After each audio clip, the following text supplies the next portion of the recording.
Colorado-based Ilphonic of Friday the 13th, the game fame, ended up having a rather muted, soft launch for their brand new mixture of PvE and PvP shooter last year, partly thanks to an Epic Games Store exclusivity on the early access window on PC and only a PlayStation version as far as consoles go.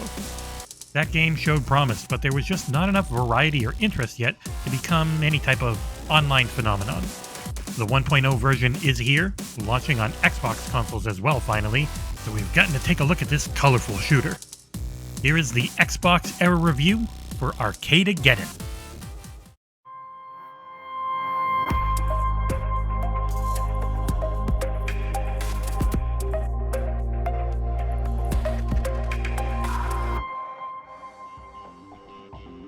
The basic premise of the game tries to evoke a feeling of nostalgia in gamers of old in the mythical arcade era, despite the actual game chasing far newer multiplayer trends. Legendary programmer Győző created his magnum opus, the underground arcade game to rule them all, but an evil corporation/game publisher called Funko is trying to shut it all down, as they dominate the whole field and want to destroy every self-made attempt. Arcade aficionado gang shall be recruited by our player to boost this arcade game's player numbers, fill the leaderboard with massive high score, and fight back Funko's continued attempts to stop the game via the spread of an in-game virus. The arcade game is the playground.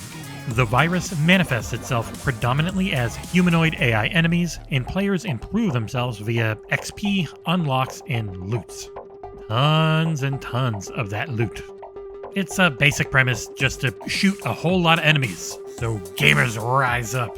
Now, where have I heard this one before? The story is not worthy of a novel, but the game's general presentation is very pleasant. Smooth and fast gameplay over colorful and relatively sterile but generally well-readable areas, ranging from futuristic condos to medieval fantasy-esque green pastures with post-apocalyptic wastelands and a literal hell making up the count in this digital game in a game. Since it's supposed to be a video game, there's not much reason or rhyme as to why the environments vary this much, but the result is always very pleasant on the eye. On the Xbox Series X version I tested for several hours, performance has also generally maintained a rock-solid 60 frames per second during most of the action, with only brief drops encountered at ridiculously big explosions involving several enemies and pieces of scenery. There isn't a campaign mode to speak of, only procedurally generated levels that compose what essentially feel like riffs from a Diablo game. For each level, the game picks up a random environment, generates the level via pre-existing blocks, fills it up with randomized enemies and loot, gives a set of objectives such as capturing areas or hacking doors to progress, and places a handy exit in a midpoint break area to replenish health, ammo, change your character loadout, or even buy new gear in the shop. With each level completed, the difficulty rises, though players can take it up a notch themselves by spending coins to increment the toughness of the encounters. Naturally, the quality of the loot and the amount of XP gained also rise. High-level equipment can be found in chests of varying rarity colors as well, some of which are hidden behind some exploration. Better check your corners, rooftops, and hidden paths of levels that tend to be rather vertical and with a lot of room for maneuvering. Every few levels, an optional boss battle pops up. Players can rush for the standard finish of the level and avoid the hassle, or risk their lives in one of the 4 currently available high-octane boss fights, all preceded by their fancy intro, and each with their own playable arena and rules. As the difficulty level rises, so do the boss fights phases, and these battles are undoubtedly the hardest encounters in these rift-like runs. Still, I found optimal strategies to solo every one of them, with the level design generous enough to always offer some way to escape, run behind cover, or even grab extra health and ammo when these 2 resources are becoming scarce on our digital avatar's HUD. Players can effectively win this mode by defeating all 4 bosses, though the game's formula still encourages coming back for more. Fatal mistakes aren't always final. Players get a limited amount of continued tickets from time to time, saving them from certain death as they get sent back to the last saving point at either the start or the middle of the level. Let's get into how Arcadeggedon plays. It's really polished and quite fun. It's a highly precise and very acrobatic third-person shooter that feels like something of a golden middle ground between Sunset Overdrive's wackiness and Rogue Company's highly competitive environment. The player movement is fast and it feels accurate. The traversal features fun double jumps and long slides. Aiming is quick and snappy with various weapons providing aim assists, but not too much. And the general shooting and fighting feels just right. Up to 4 players via online play. There's no split screen or local play of any kind, sadly. Can enter these virtual arenas with the predictable healing, reviving, and similar mechanics, joining the rosters of things to do when you're teamed up with someone as opposed to playing it solo. Combat is rather varied too, with players being able to carry up to 3 different weapons out of a vast array of options, with even 2 different magic abilities thrown in, ranging from offensive to support skills. Given this is an online game that I got to play before its official launch, my co-op playtime has been rather limited, but I'm happy to report that the game is well balanced for solo play, and the gameplay loop works very well even without co-op buddies. Since combat is the game's bread and butter, it's a relief that they nailed the gameplay loop so well.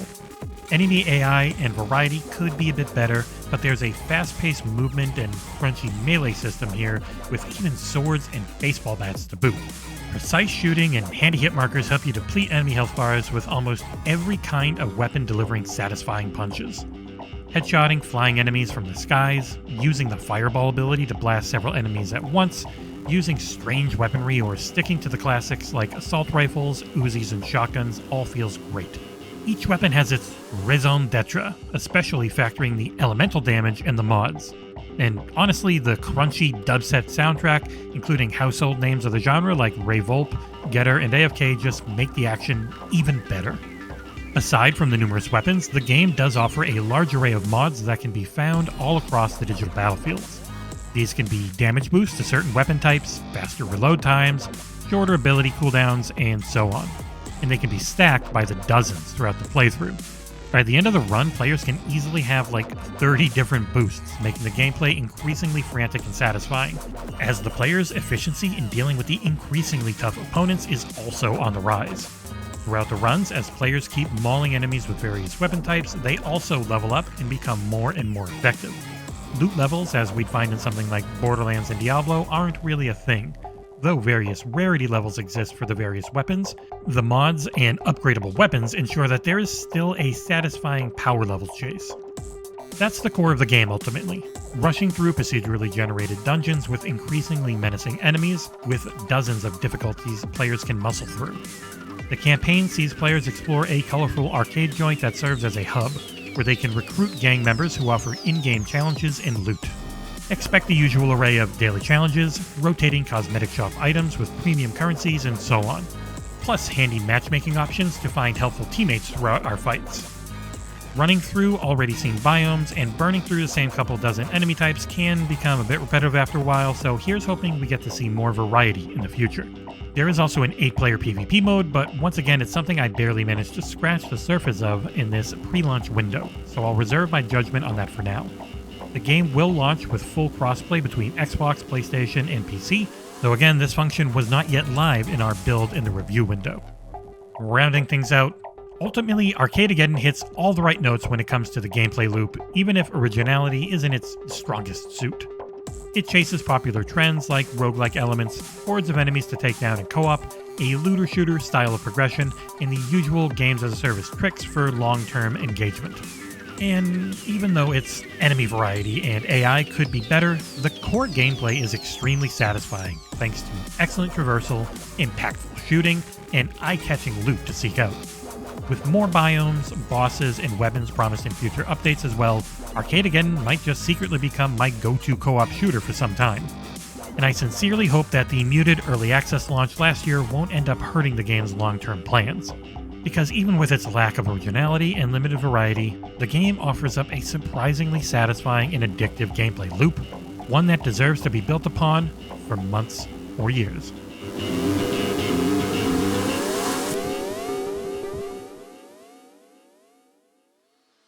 As always, thank you so much for watching, and if you can like, comment, and subscribe, it really helps the channel grow. And we'll see you here next time on XboxEra.